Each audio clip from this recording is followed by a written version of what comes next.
జట్టులోంచి మిగిలిన సభ్యులు వారికి నచ్చిన క్లాన్ని ఎంచుకున్నారు. మిగతా ఇంటి సభ్యులకు కూడా క్లాన్లో చేరే అవకాశం లభిస్తుంది. కానీ అది చీఫ్స్ నిర్ణయం మీద ఆధారపడి ఉంటుంది. బిగ్ బాస్ మిమ్మల్ని కాసేపట్లో పిలుస్తారు.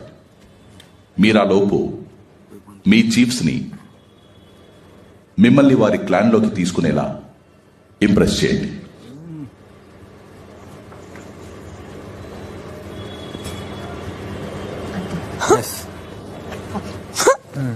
మా పార్టీకి రండి, మా పార్టీకి రండి.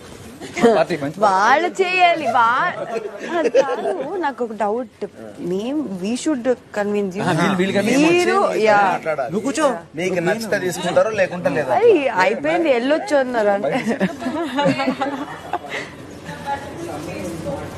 అట్లా కాదు, అసలు నిన్ను కన్విన్స్ చేయాలి ఒక గేమ్ ఆడడానికి. మీరు సెట్ చేయొచ్చు కదా, వెళ్ళి సెట్ చేస్తారు. మేము మీ టీమ్ లో చేరాలనుకోండి అంటే మీ అర్హతలు ఏంటి చెప్పండి అని మనం అడుగుతాం. నీ అర్హత ఏంటి చెప్పు. అసలు ఈ టీంలో ఏం చేద్దాం అనుకుంటున్నారు ఫస్ట్ నాకు అది తెలిసి దాన్ని బట్టి మనం వర్క్ చేయొచ్చా కలిసి ఏంటన్నా